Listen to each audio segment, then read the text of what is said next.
Okay. Just making sure this is all going live. Trying out the Facebook Live as well. Make sure this is all running. Yep, looks like YouTube's going great. And what I gotta figure out how to do is, I guess, Facebook one.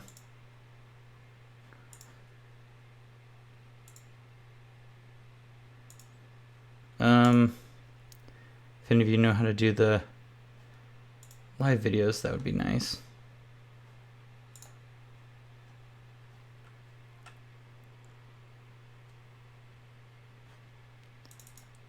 Alright, well,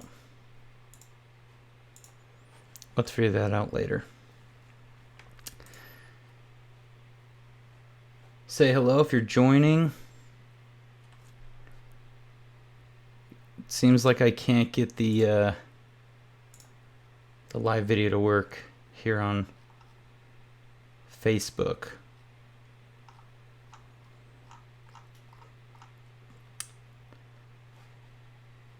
Let's see. Yep, Twitch is up. Sorry guys, I'm just trying to make sure this is all working, so it's really confusing. If any of you know anything about streaming, be really helpful. So before we start, just while we're waiting for some people to join, just wanted to show you guys a couple of things. I just recently announced that we have merchandise now, so we have some cool shirts. So I wanted to show you these before. I'm actually wearing one right now, this one. And these shirts and more are available if you go to vfxcentral.net/merch, and then we basically are an affiliate with big filmmakers. So they made these awesome tees, and I thought they were super cool, so I got some, and I just figure you guys would like these too. They have a lot of cool on-set ones if you're more like guy who's into production. They have post-production, and they have some cool hats. So go check these out. They're really, really, really cool. So yeah, so we have t-shirts, and what else I was going to show? Oh yeah, I was going to show you guys this continuation of this project I'm working on. It's coming together. Oops. It's coming together pretty well. I'm learning a lot. It's a lot of like matte painting, and I added grain in this. I also added a guy right here and some other wires and did some painting, and I'm eventually going to project this onto an object, which should be pretty cool. But yeah, so this has been a fun project just to kind of help me learn a lot more. And I have to give a shout out to Saul. Saul has done an amazing job on creating tutorials on optimizing your renders. So go check out Saul's YouTube channel because he does such a good job on explaining how to like clean up like your renders and stuff. So he does his for Maya, but a lot of the principles apply. Same principles apply in C4D. So go check out his stuff. He has some amazing, amazing tutorials on optimizing your renders. So he's got some good stuff in there. So go check him out. And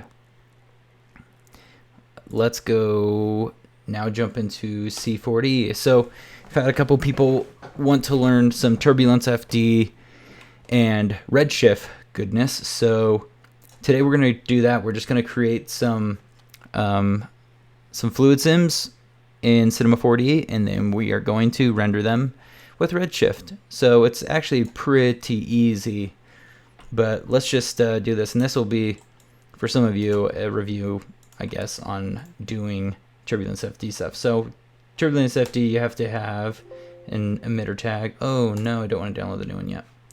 And you need to set your temperature, and I'll just do the density. Well, maybe we'll do, I don't want to do fuel. We'll do burn for the fire. And we'll come back to some of this other stuff. And then you need a container, just like in every single fluid emitter. So there we go, pretty basic stuff. And in TurbulenceFD, we need to make sure we are turning on frame sublimit. This actually helps you if you're getting lots of steps and weird stuff happening. So I'm going to turn that to 5 just to help the solver get some a cleaner solve right there. Wind direction, I'm not going to mess with that yet. Vorticity, I'll do 5. Turbulence, we'll do 10. And the smallest size, maybe 2. Let's have that come off of the temperature, based on temperature. And let's make sure density is checked on, and burn. And then in the viewport settings, I like to, or actually no, the rendering settings, sorry.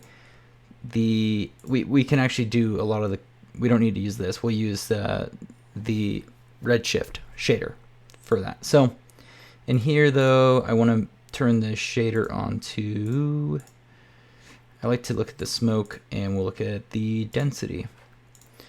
So let's just move this up. And we're just going to sim this really quickly and see what we got.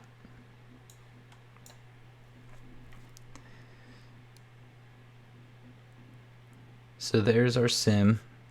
Pretty basic. I'm just gonna plug this in right here. And we can hide our sphere. We don't really need that anymore.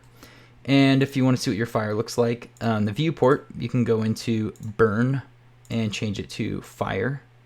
Oops. Into the fire shader. So you kind of know how much it's burning. So right now it's not really cooling off at all. So you can mess with your burn, and we could say, let's have this go down like 50%. So let me just resim. Now this thing should end lower. Yep. So there's our burn. And we'll stop there. And then if we look at our density with smoke, that's how far smoke is, and this is how much our fire will burn. So next, let's just start lighting this with Redshift and see how it's looking. So first thing we need, I'm just gonna pull this thing off. We need a camera, so let's add a camera in here. And let's add, oops. Well, yeah, we do. Do we need volume? I don't think we need volume scattering in there. But we do need some lights. So let's add an area light in here. Scale this thing up. And again, when you are rendering any volumes, you need to make sure that you have the volume contribution scale on. If you don't, it's not gonna, the lights won't see this. And if we render, you're gonna see there's gonna be a problem, and we'll show you why. So first, you're not gonna see anything. So it's just nothing. That's because we don't have a material on here. And if you're just joining, you can say hi. I'd love to see who's here. So jump on in and say hello. Let me create a material so we can do this. Let me close this, by the way, too. And I like this render window a bit better. Sorry, I'm a little unorganized right now. And let's do materials, and let's go for volume. Drag this volume on our container right there. So now we need to specify, Redshift needs to know what channels it's looking at. So for the scattering density, we're gonna have that density in there. And for emission, which is like our fire, we're gonna do burn. Should work now.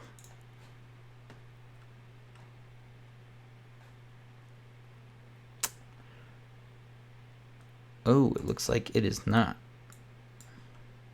Is it because I capitalized it? Let's see. Or did I spell something wrong?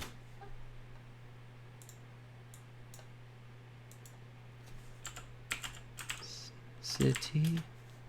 There we go. There it is. So now we have our volume from TurbulenceFD being rendered here in Redshift. And now it's a matter of playing with your parameters in here. So let me turn this light up a bit more because it's kind of dark. Let's try. Oh, too much. Let's go there. Also wanted to see something really quick. If this is, yep, it's working. Okay, good. Can I see any of the chat that's happening? Oh, it's not connected. That's weird. I can't see my chat. Oh, hi, friends. My friends on YouTube. I can't see you, unfortunately. That's a bummer. Can't see your chat, but say hello. I'm going to figure out why that's not working. That's odd.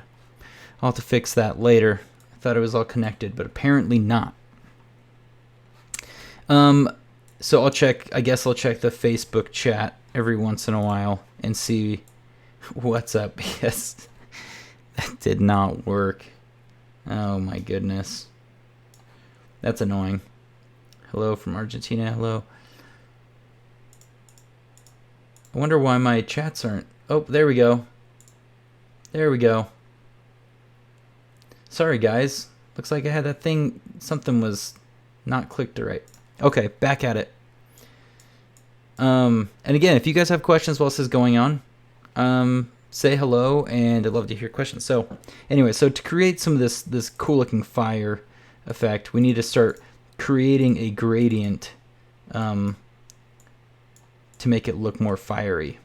So you can already see just by doing this, we're getting more of a fiery look right there. And we could clamp that down. This is how you really shape the look of your fire. And you can do the same thing with your smoke. Let me just move this just so you guys can see how it's illuminating the ground as well.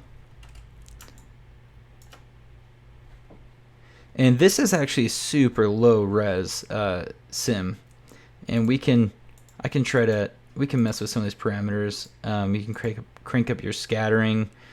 You can change your scattering if you want it to have a tint of blue in it or whatever. I mean, you can do whatever you want. And then in the advanced parameters, this is where you can start messing with like how transparent this is. Because if you leave it all the way down here, you can see every voxel because we didn't put this out as a high enough resolution. So this is a cheat kind of that you can use to clean up some of this stuff, or you can get a whole nother look just by sliding some of this stuff around. Really interesting look right there. That's kind of weird. Looks almost like a weird water. Or you can turn the max up. So you can just dial. It's good to play with these sliders. And this is for our density, and this is, and this is for our emissions. So, you know, you can dial this one down right here. We could crank it way up so it's just like an orb, or we can have it even hotter. It's just good to experiment with this stuff. Or if we want the length of it to go up higher, let's just try that out.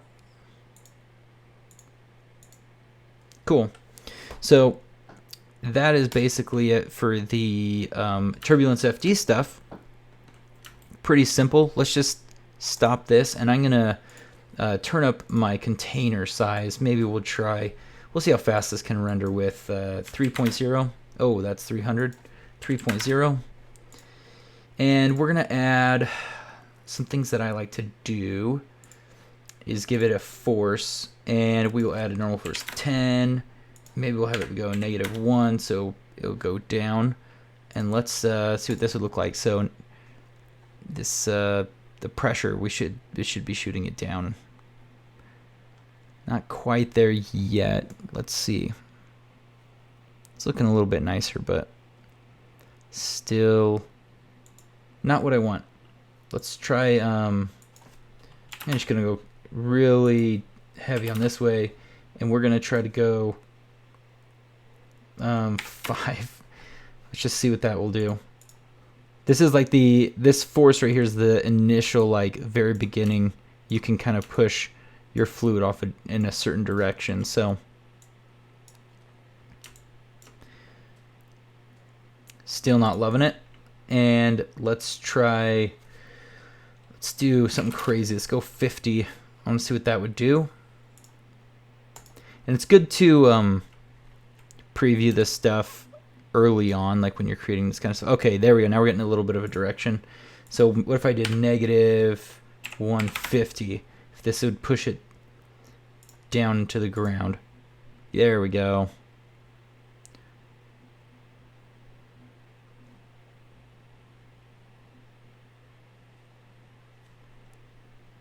So that's gonna like try to force it that way.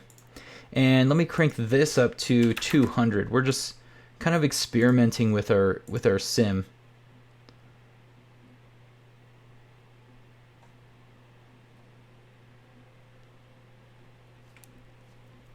Okay.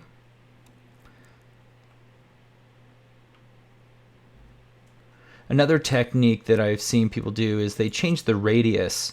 So they'll set a keyframe maybe at the very beginning, and just for a couple frames in, they'll go down to, like, let's just try this, 0.5. Let's start it, see what that does. So it's going to start big, and then it should taper off. And we may have gone too early with that taper, but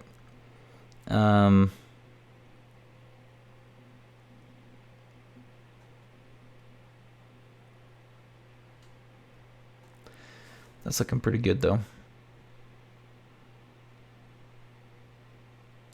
Also, another thing you want to do is if you don't want to create a collider, like with the ground, you can have this bounding box right here be a collider itself. So the way you do that in your, let's see, I think it's solver and close boundaries. So you say underneath -y of this box, you want it to collide. So it'll collide with the bottom of this container. Let's see if we can get our fluid sim to hit the ground.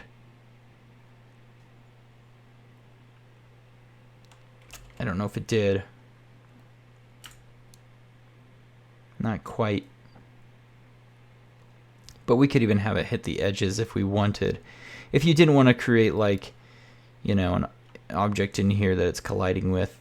But that looks nice. We're getting some nice, you know, pieces of smoke right here that are small and looking good. Cool. Okay, let's just stop that sim. Something else you can do is you can add a texture. So like some noise. Let's throw a noise pattern in here, and we'll crank up the contrast. And let's see what that does. There we go. So now we're not getting such like a sphere. It doesn't look like this perfect sphere. And we could even, I'm gonna have it so it's even darker than that. So if we turn up our low clip, so we just have a couple spots. Let's see what that would look like. There we go. Now it's just like raising up immediately. But this would help you, you know, get, there's a little more variation. It's not just a simple sphere. And another trick that I do is I take the displacer, I place it in the sphere, and let me just unhide this, and we're gonna hide our sim like that. And the displacer, if you add a noise, you can get a really nice randomized sphere, because sometimes it just looks odd being too perfect. And if you wanted this to like undulate and move, you could animate your noise so it's different every time. We could do that pretty easy. I believe it's speed. Let's play this back. Yeah, there we go.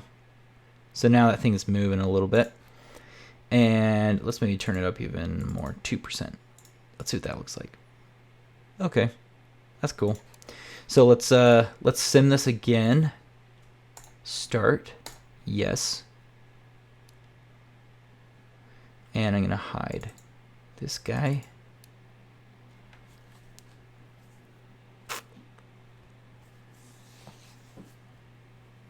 And then what we're going to do after this is we are going to add some particles, I guess, coming off of this too, which could look cool. If you're not a Houdini person, this is a really, really handy tool. I used to use this TurbulenceFD all the time. I still do for some things, but I'm trying to switch over to learning Houdini and doing fluid sims in there. But this is such a quick and awesome tool in Cinema 4D. I highly recommend you get this plugin and play with it. So let's render this. Now that we got that. Whoa, it's looking crazy. So yeah, we can fix some of this. Some of this has to do with the way I have it set up in here. So we can go into scattering like that. Let's try turning down. May want to just soften this up. It's looking a little too lumpy. There we go.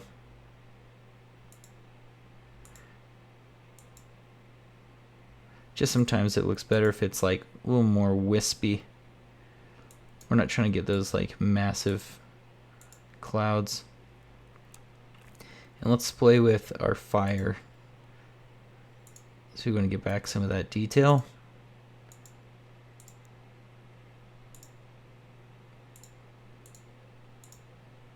I want this thing to be able to reach, but I also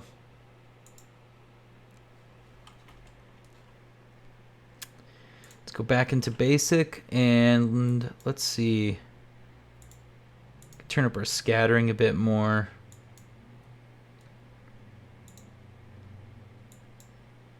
There we go. Turn down the scale of the fire there if that kind of helped.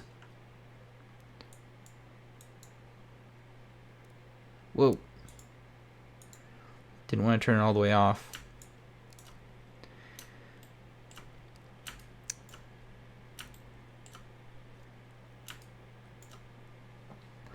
Let's turn this up a teeny bit more. Cool. So yeah, you can see it's pretty quick in Redshift, what it can do. And let's just do a, let me stop this. And we could turn off the force IPR. And if we click IPR now, it's going to go through and clean it up. And we can see, okay, we have some noise right there. So something that Saul talks about in his tutorials, which I thought were really cool. Oops. Let's turn this up to like 150. And Saul, if you are watching this, would love to get your input. But there was, see, already just by turning up my samples, it cleaned it up quite a bit. But Saul talks about when you're optimizing your samples, you want to make sure that things like your, if this is 150, your max samples on Unified, this needs to be double that, is what I've been learning. So if that's 150, this would have to be 300 because we're doing the volume and a light. I'm just completely putting my faith in the knowledge that I was gaining from Saul, but this is what I understood. So that way it'll be faster and cleaner. These are the most important samples right here, is just your base samples. And you can, I could have changed these within my lights and everything, but it's sometimes easier to just do it in here to make sure you're getting it right. So yeah, that's it for the TurbulenceFD. And now one thing I wanted to do is turn on motion blur. Let's just turn that on. And let's see if we can get some motion blur from our sim. So I believe, let me make sure this isn't saving out anywhere. Good. If we hit render, yes, continue without saving. Oh no, that did the wrong frame. We got to make sure it's on current frame. No. Current frame. Stop. There we go.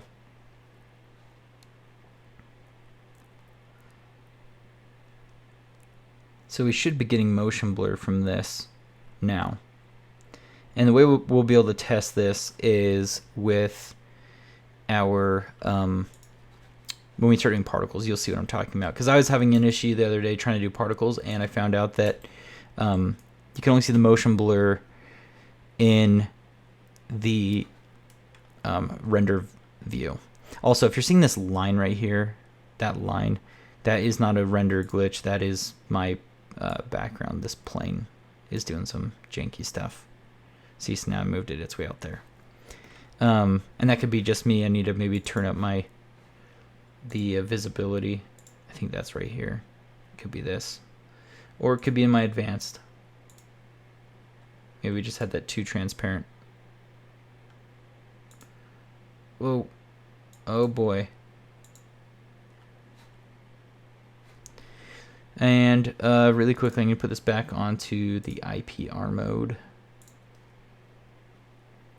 Just while I'm making these adjustments, I'm going to make this thing, this cloud, less transparent. And again, you'd want to like crank up your settings on this thing to make it look really nice, because this would, I mean, this thing is pretty janky right now. Okay, so let's do some particle goodness. Let's add Xparticles, particle system, put this on the floor somewhere, emitters, create an emitter, and we're gonna try to follow the path of this thing. So let's do a circle, and let's have the emission, random speed. That's a little too fast. That's pretty good. And birth rate, let's just turn this down to 150. Variation on that birth rate. And let's angle this out so they're not perfectly good. Are going to come out that way. And we can do things like add some cool turbulence.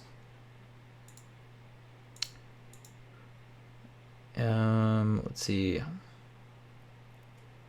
I haven't had too much success with the gaseous stuff, so let's just take some time to learning that one a bit more. Turn up the strength of this turbulence. Whoa, let's crank down the scale. Now it looks like little bugs.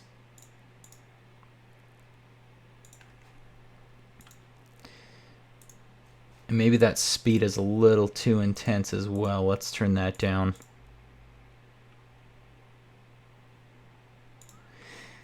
It's looking a little bit better. Whoa. And something else we can do is, I know there's a way to basically use TurbulenceFD to map particles onto your fluid sim. And if anyone else knows how to do that, that'd be awesome. You can show me how to do that. But I can't quite remember how. I think I have to do something with converting this to Xparticles or thinking particles. And let's see. I know there's a way to do it. And then you have to like I don't even know, connect it somehow to TurbulenceFD. Maybe you have to like have it like connect to object. Let's see if this crashes Cinema 4D. Okay, didn't crash it. All right, we'll just keep going back to what we were doing. Sorry, guys. Anyway, there is a way. Once I figure out how to do that, I will let you guys know, because I know there's a way to do it. Really quick, just making sure. Okay, good. Just make sure that's still going. Yeah, so now we have our particles. Let me make sure that this is all good. And we could add some gravity, or an attractor so it's going upwards. I don't know which one. Which one should we do? Gravity? Because the problem is, I do gravity this way, it's just going to follow the ground. If I do it this way, it's kind of getting chaotic.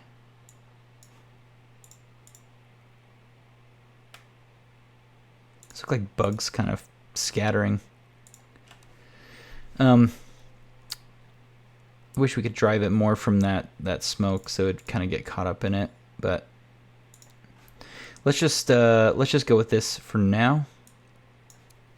And there's a couple of ways of rendering particles. You can sorry guys, let me just play with one more thing. This was kind of bothering me. Strength or something's way too high. It's getting distracting. Maybe it's the scale as well, and maybe just needed to switch those. Interesting. So what we would do is we can add a Redshift object tag on this, and then it's going to ask us about particles, and we're going to say, hey, make points. And if we look, now we have the points, and the points are going to emulate what we have in our emitter. So for example, in the display, I've talked about this before, if it's red, it's going to be red. So if I was to play this back, you'll see there's a bunch of, now there's these little red dudes right there. So the other option is to just do like a custom object, and we would just take like a sphere, make it, we could probably do like 6 because it's just going to be small, and 1, say this teeny little particle, and then in here we would just drag the object,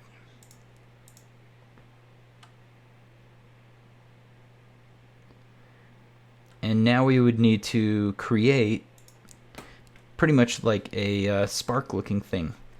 And the way we do that is go to material and incandescent. I believe I'm saying that right. Call me out if I'm not. And we put it on the sphere. So now we can see we're lighting up those little particles. And then in here, we can change the temperature to be something a little bit warmer, like sparks. And you could even put in, you know, like a texture or something. And I believe in the node editor, if we were like noise, illumination, maybe just do intensity. Yeah, there we go. So if you wanted to give it some variation of intensity, this may be so minimal that you wouldn't be able to tell the difference just because it's, oh, that's the noise. It's so teeny that you wouldn't be able to tell that much. We could try.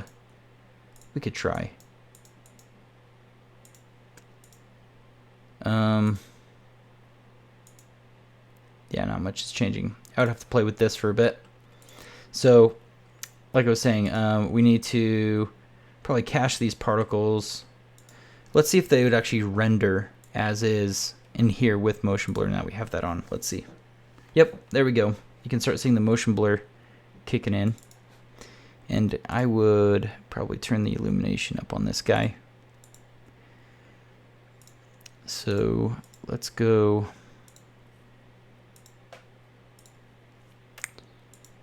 Oh, it's because I have that on. Let me unplug that noise. And oh, there we go. So if we had this really bright, let's re-render. Now we should get these like super bright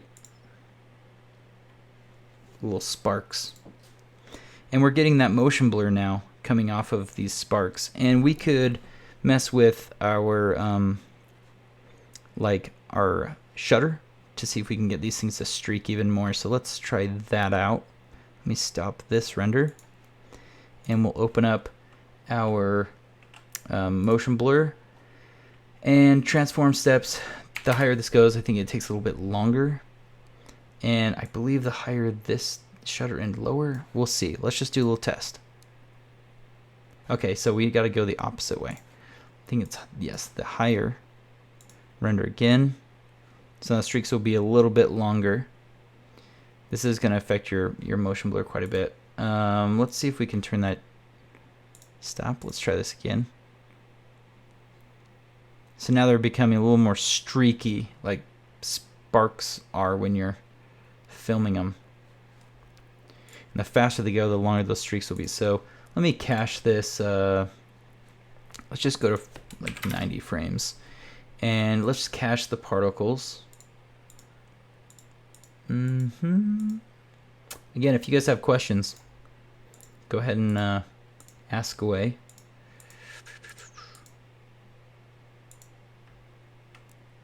Where's my cache? There it is. And we'll just build it here for now. Okay, so this is going to be... Let's just render this frame. See what that's looking like. Yeah, so now these little sparks are flying around. Obviously, you'd spend more time on this. This is just the concepts.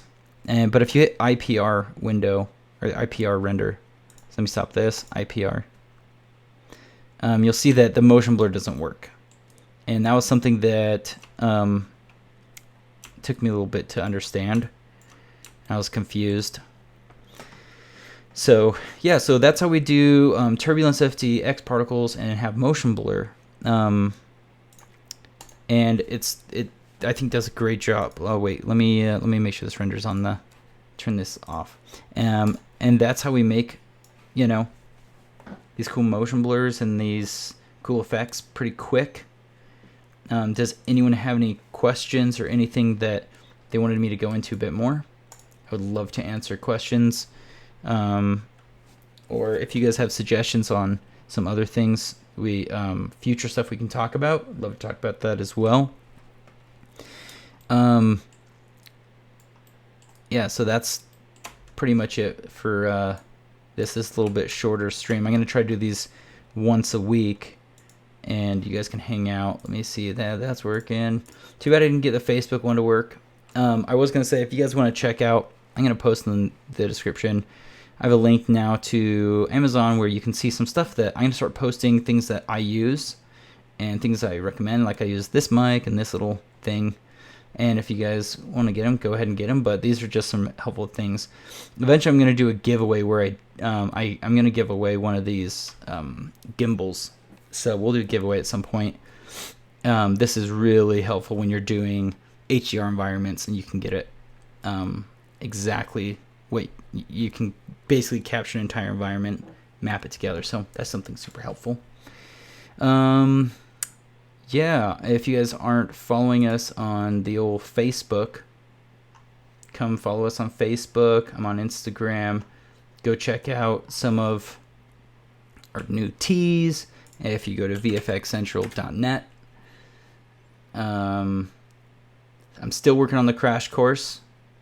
So yeah, go check out some of the teas. They're pretty sweet. Got some good stuff in here. I would say I'm wearing the VFX artist t-shirt. The Roto one's pretty cool. Just do it in post. I'm sure all of you guys have heard that. Oh, so blooming effects. Ryan is asking on YouTube how to do blooming effects. No, there is no post effects, and that is one thing that I think a lot of people are bummed about in here, is you can't do any like bloomy effects. And it's fun to see in your viewer. It is definitely fun, and I think Octane, that is a cool thing to have. My opinion on that is you have to be careful of those things as well, because like in post you don't have so much control if you're baking in all that, unless you're running out multi-passes with your post multi-pass with it as well. That's great. I guess I'm trying to think the closest thing we could get to blooming would just pretty much have like environment lighting. So I guess the closest thing you could do is add like an environment like this, and look how crazy that looks. Let's turn this back on IPR so it doesn't freak out, and we have to do like 0.001. See, but now that light's hitting it. I do wonder if your the incandescent materials can see. We can see our light there. I wonder if these incandescent materials actually contribute to volumes, which I don't think they do.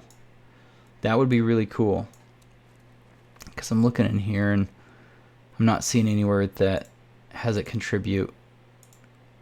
So the closest thing would be, I guess, would be creating a environment. Let's try.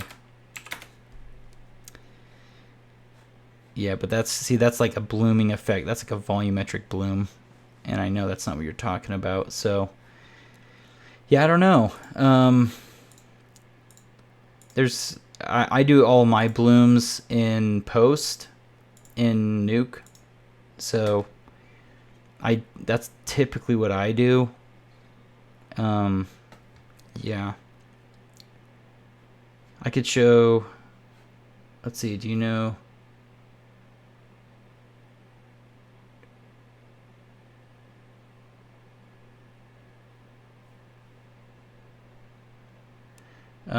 It says, don't you know you covered in previous tutorials, but would you like to see the node material options?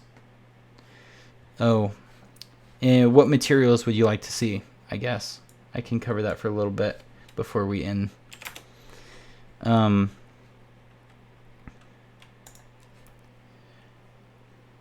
Zuncho multimedia. Yeah, what materials would you like to see? We can do that for a bit before I end this.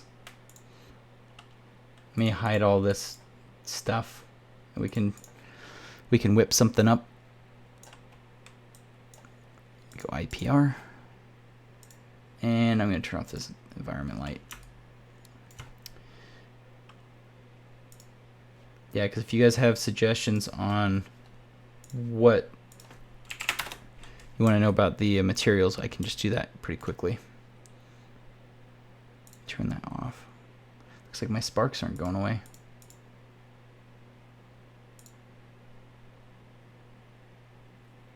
There. Oh no, they're still there.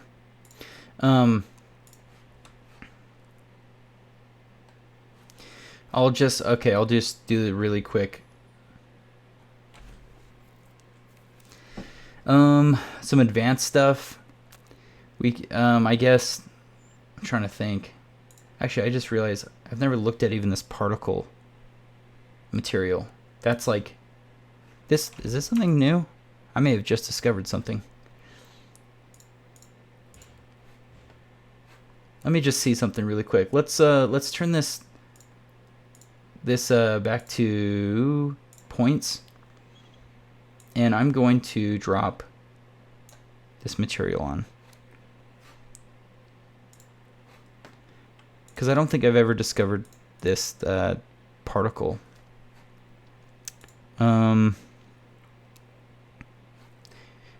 Right now, maybe this has to be on, let's see, point instances.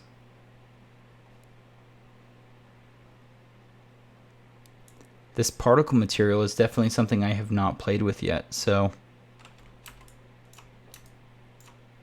it's still red. So I got to figure out what is going to contribute to sphere.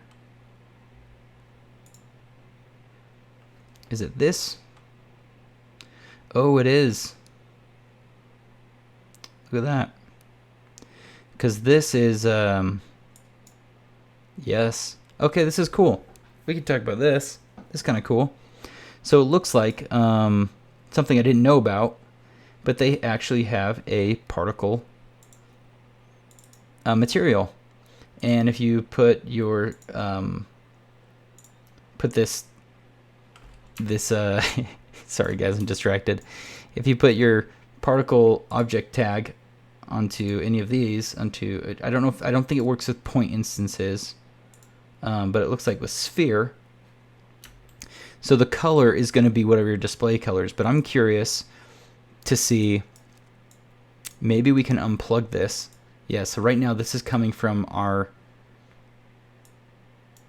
color, diffuse color. So if I unplug this, yep, okay. So we don't have to use the display color if we don't want, which is kind of cool.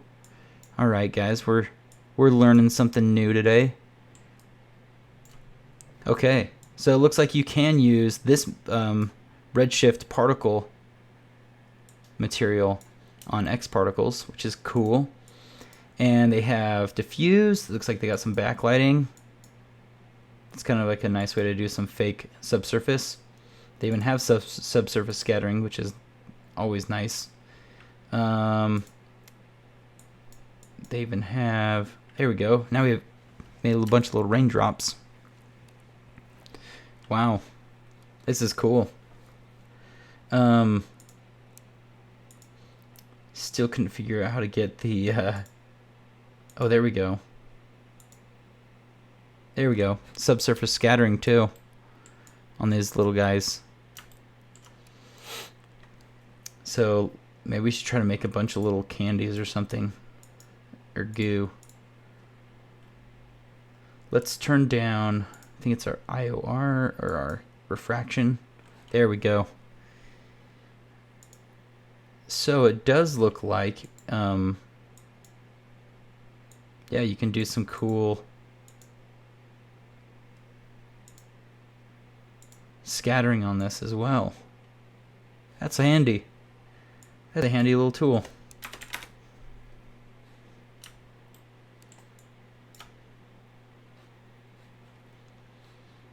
You can get some subsurface scattering in there.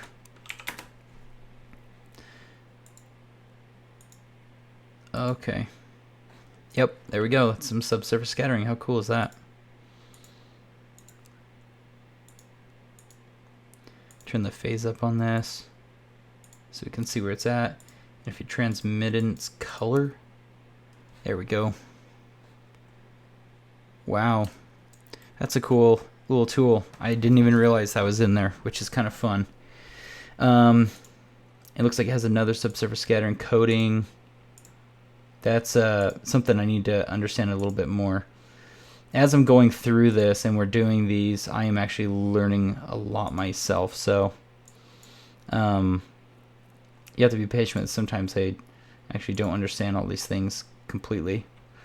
There's so many things in here that I'm learning. But yeah, I mean, that's a really handy tool.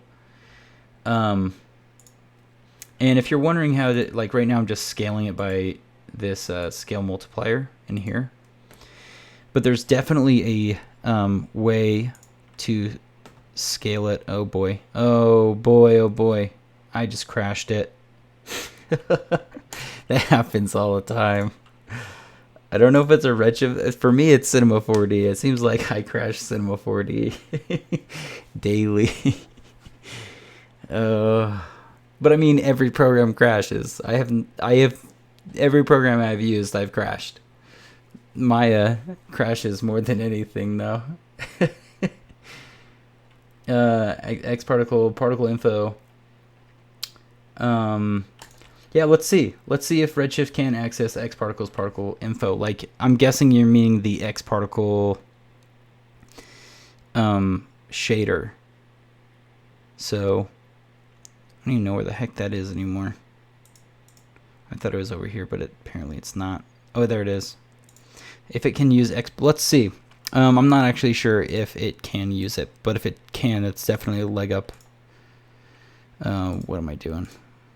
Okay, let's just set up something really quickly since that crashed on us. System, particles, emit particles, go. Fantastic. We'll just use this. Yeah, I don't know exactly for the color over life if it can follow. Let's give this a test. Let's see. I think if you do have it in the modifiers, it can do it. So let's try. First off, our window's all messed up. Sorry about this, guys. I guess sometimes some things don't go as planned.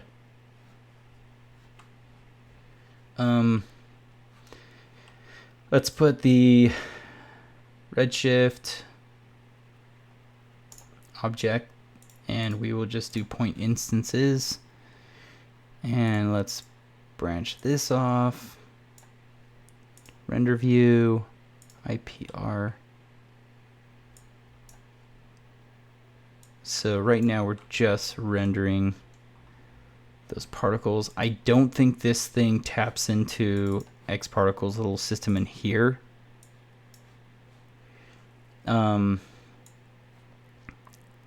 Redshift doesn't tap into Xparticles in here. So, or maybe it's because I need to actually like re-emit this. Yeah, it's not looking like it reads that. So I'm curious if we have to change things in here.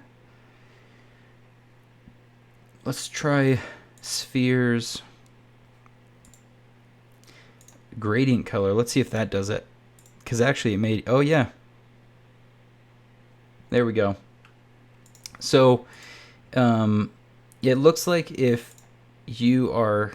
Oh, there we go. Age. So I'm gonna delete this so this isn't confusing you guys. We don't need this Xparticles in here.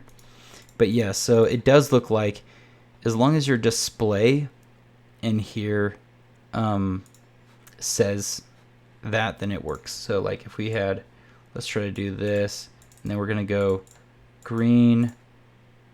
Let's try that. So it'll go white, and then it should go green, like so. That's pretty handy. And let's add lights. Let's do another area light. Sorry about this, guys. Did not think that this thing would crash on us. Let me turn up our brightness. And I'm also going to turn on GI. So we're going to do brute force. We're going to have that on. Randomize patterns. This is just kind of habits that I have formed, just kind of typing in some of these numbers. So let me move this over so you guys can see. That's really small for you guys. Sorry about that. Yeah, so it does look like in the display, which is so cool. You can just change it. Let's do random gradient. So like, it looks like in the random one, if I have a bunch of different colors,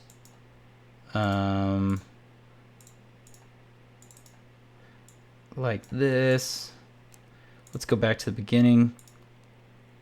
That's pretty sweet. So yeah, it can render random stuff out, which is, I think, pretty sweet. That's a pretty handy tool for sure. Let me resim. And to update it, it looks like you should have to resim each time. So let me throw in, oh no, not that. Let's do another light, and I'm gonna do a dome. And these point instances, right now there's points if we do spheres. So now I have a bunch of little spheres. Boom. And in the dome light, I'm just gonna throw HDR in because I can't not have one in there. Let's go to the assets.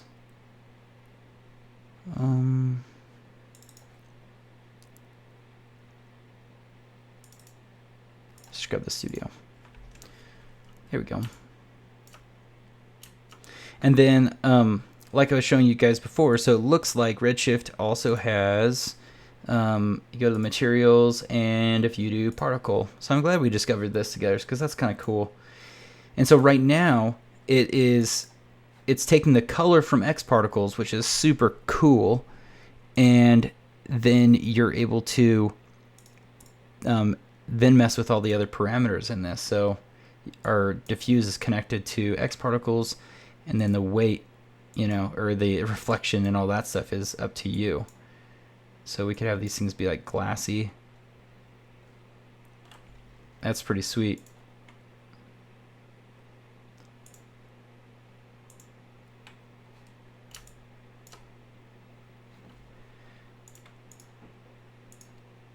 Or we could turn these into like little gumdrops. Let's try to do that. So let's do our scattering.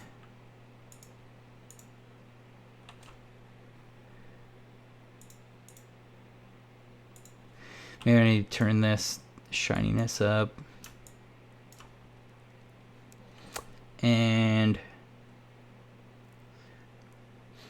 I'm wondering, let's go into the node editors. I'm wondering if I plugged in the transmittant color to something else, because right now if we plugged in the same color that's going into our diffuse, if that would give us that same look. I'm interested to see if that would work.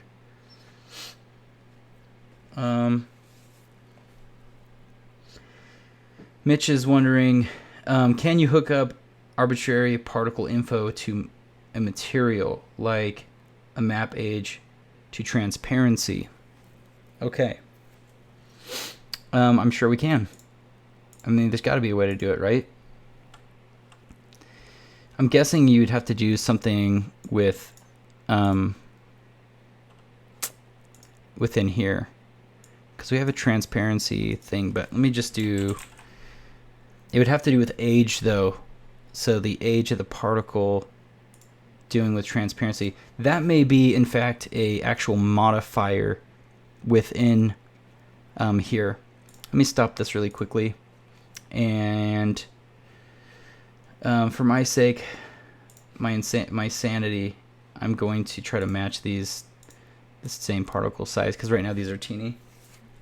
So let me just turn up the, I think it's this radius. I really hope I'm not wrong. Oh, there we go. And then, oh yeah, the variation right here. So now if you want these to be different sizes, there we go. But then we need to make sure this is set back to match. So now these match 1-to-1, because I didn't change the scaling or anything. So that's cool. We can do the variation on scale, and in the modifiers for transparency, like life and transparency, that's going to be something, it looks like it plays really well with that. So Mitch says in Cycles4D, there's a node that you get in the particle info of out. And TurbulenceFD, I'm not seeing why box determinants container. Ryan, I'll get back to your question in just a second. So Mitch is saying that there's a node that you get on the particle info out. I don't know. To me, it's just, I try to look at, I guess, what the goal is.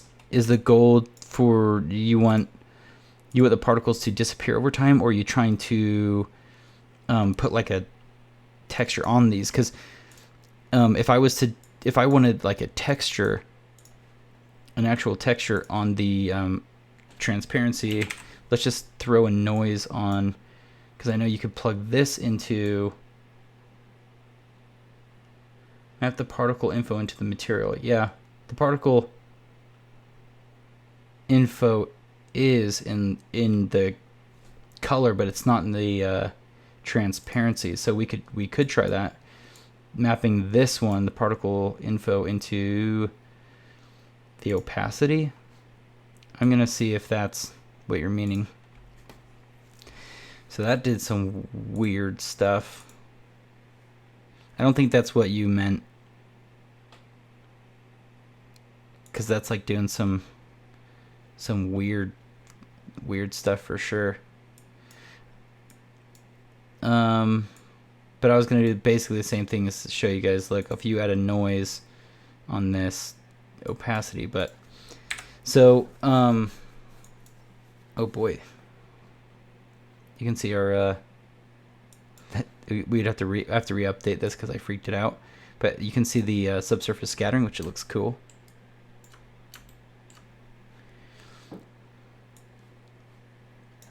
And I think that this area light's a little too intense for my liking. Just while we have this kind of basic, I'm actually going to try to see if I can mess with our subsurface scattering. Oh boy.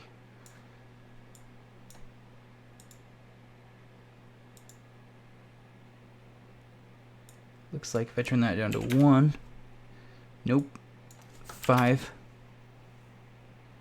What about 4?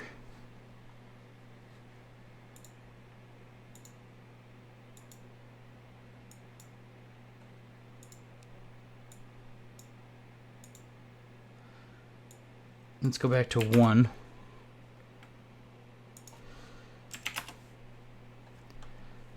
Point 1. I just want to get some extreme colors in here to kind of see. Whoa. Not cool. It flipped it on me again because I changed it.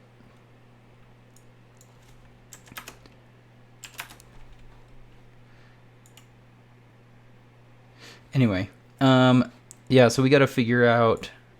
I guess Mitch, what's I guess the goal? Are you trying to say you want over time? You want this to fade out? Do you want these particles to go smaller? I'm using 2 GTX 970s, which they're doing. I feel like they do a pretty good job resolving pretty quickly, and I'm able to even play back some of this in real time, which is cool. I'm sure it doesn't like it, but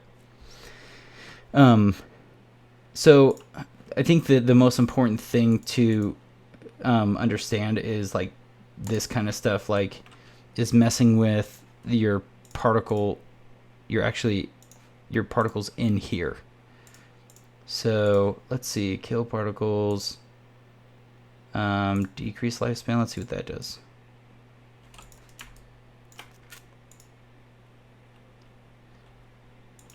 There's a way to make these things scale and stuff. Oh, hey, Ben Watts. What's up?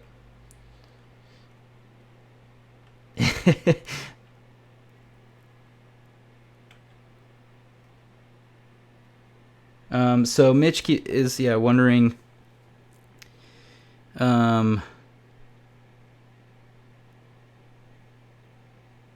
based on, yeah, I don't know if that you can fade things based on life. I'm sure you can in here. Like I said, I think Redshift plays very well with Xparticles from what I'm seeing. It's pretty much like what it sees in your viewer, it will do. The only thing it doesn't play well with is the Xparticles material. It looks like it's not really understanding that. But in the display, where am I, guys?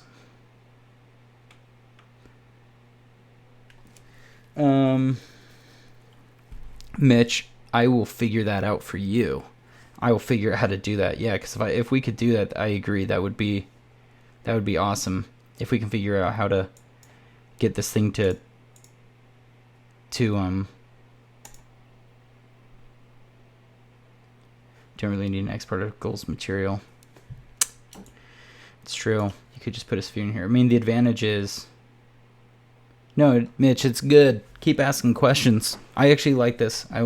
It's good for us all to talk about. And actually, if any of you have C4D open while you're watching this and you figure it out, I would love to hear it. I mean, the cool thing is it looks like you could use a shader in this. I mean, you can use whatever is in here. So, I'm just curious. if I did a, yeah, see if you do a noise pattern, it'll do it. If you do anything in here,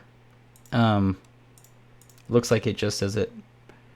Random parameters, so this one's kind of cool, like we looked at before.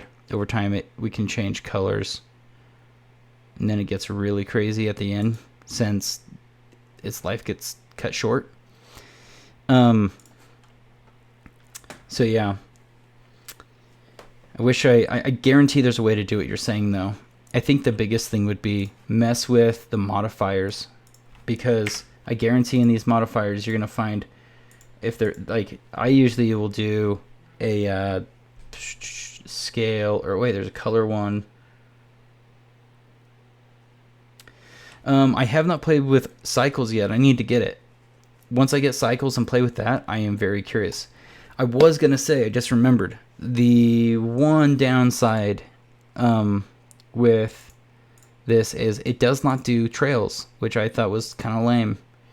I went in here and tried to do a trails like this, and couldn't get it to work. So I'm like wondering if there's, I even tried to put, I think, was it just a hair material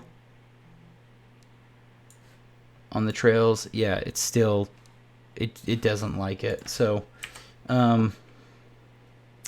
Arnold, yes, I've used Arnold. Arnold is way cool. Mr. Cool HD, Arnold is awesome. I just didn't get to use it that much. Wrap your trails with geometry for render. Yeah, we could do that. I'm wondering, can you do a spline mesher? See if that will do it. I'm gonna sorry guys, someone's trying to call me. Oh, there we go. So I guess you could do the spline mesher, which is helpful. So if we have this to that, I mean, the only problem is now you're just going to deal with a bunch of mesh. It's going to slow things down. I wish you could use like the hair parameter. I'll try the hair thing really quickly. Sorry guys, I didn't expect to go this long, but these are great questions and I'm having fun. Let's see. Yeah, I don't think, yeah, they don't really have like a hair thing. It's kind of a bummer. And this, yeah, this spline mesher it gets pretty crazy. I don't know if any of you have messed with this, but yeah, it gets super heavy with the geo. So if you have a ton of stuff going through, let me just stop this. Yeah, this can get really, really crazy and not fun to render. Already, so yeah, it's already starting to slow down quite a bit. So yeah, that one's not very cool. I wish they did have a fix for that. But the weird thing is, no, hair does work. I'll show you that really quickly. I've done this before. Hair does work, and let me show you, which is the thing I don't get, because I can get the hair to work, but I cannot get the spline stuff to work. So see, let's just select all this. Let's go simulate and hair, add hair.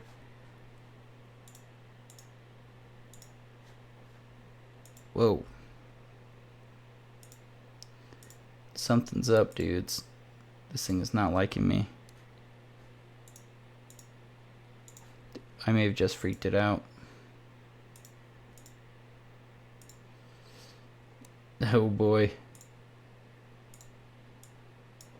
Turn these off. Oh no. Okay, let's try this again, because it's something was up.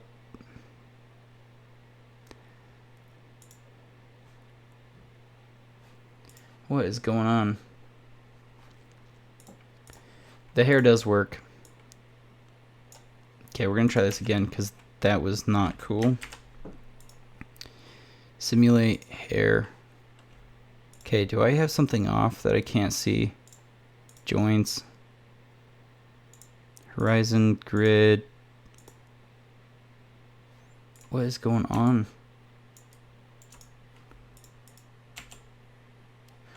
Oh, is it because I... Oh, goodness. Do you know what, guys? I wasn't selecting faces, I don't think. Let's see if that was my issue. There we go. Yep, I'm an idiot. Alright, let's go back to this one. I was selecting the edges, and I wasn't selecting the faces. So you have to make sure you're selecting faces, simulate, add hair. So that's the cool thing, is it does actually love the hair. See? Bam! And the other thing about the hair, which I've demonstrated this before. Let me delete this other one. It plays very well with the hair material. Like, you can do all the good, like, length, random. We can, let's do a frizz.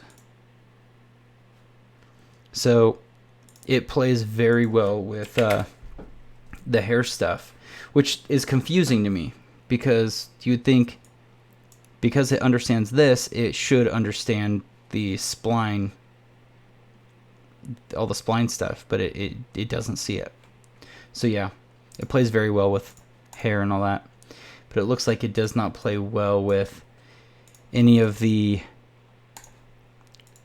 stuff. So it's kind of weird. Hopefully on some of the new updates they'll fix that. And the last question I had to go back to Ryan. Ryan asked a question about TurbulenceFD. Ryan says, do you have any idea why TurbulenceFD, I'm not seeing the white box on TurbulenceFD container and no smoke on the viewport? Let's solve that problem. So this is just a normal TurbulenceFD question, so I'm going to go back over to this project and delete this hair. So we did this earlier, but so you need to make sure, the first steps, make sure you have an emitter on your object, and you make sure you have your temperature set and whatever other things you want it to emit set. And then make sure you have your container. Make sure it's inside of your container. And then you need to also make sure, we just did this, but make sure your temperature's checked on. Make sure if you have your density on, that's checked on, and your burn. So whatever you turned on in here, make sure you have that on in here. And then if we hit sim, it should just sim fine. So, yep. And that's it. And then if you're wondering about all the material stuff, we covered this at the very beginning, so you can go back and watch that. I think that's it, guys. We're going a little bit longer than I expected, but it was good. I'm bummed that I couldn't get a Facebook player to work, but oh well. And yeah, go check out Saul has some great tutorials on optimizing your renders. That's super helpful. Maybe we'll do a lesson on that once I understand it a bit better. Check out the t-shirts. Go to VFX Central and .net and check out some of our cool stuff. I am still working on the crash course. Been cranking on every single morning trying to get that done for you guys. I know it's been a long time coming. I've changed it so many times. And yeah, we have some just cool like flares and other fun stuff, so go check that out. If you like some of the products I use, my mic and all that other stuff, go to my amazon.com/shop/VFX Central. You can see what kind of gear I use, and I'm going to be posting more stuff in there, so you know if you see anything that you like, or like this mic, or like any of the crap I'm using, I'm going to post it on here, and the cards and everything I can in here. And because you guys hung out, I'm going to give you guys 10% discount if you go to my site, and if you buy either the VFX bundle, the 4K storm effects, the anamorphic flares, fireworks, and the explosions. If you use a code, type in VFX, VFX 10, and looks like that's going to give you quite a bit off. So yeah, type in VFX 10 and you're going to get some money off of some of these packages. I use a ton of these on when I'm compositing these things together. So yeah, super helpful tools for you guys when you're compositing your stuff together. Go check this out. Check out the other tutorials. Follow me on Instagram. Ask questions. I'm gonna try to do this every single week, and just talk about VFX stuff. Maybe we'll start jumping into Nuke, maybe After Effects, and stay tuned because we're gonna have the good old the crash course coming out soon. So anyway, thanks for hanging out, guys. Really appreciated you guys hanging out. It was fun chatting with you guys. And share your work. I love seeing everyone's work. I want to build up the Redshift community. And yeah. Anyway, thanks again, guys. We'll see you next time.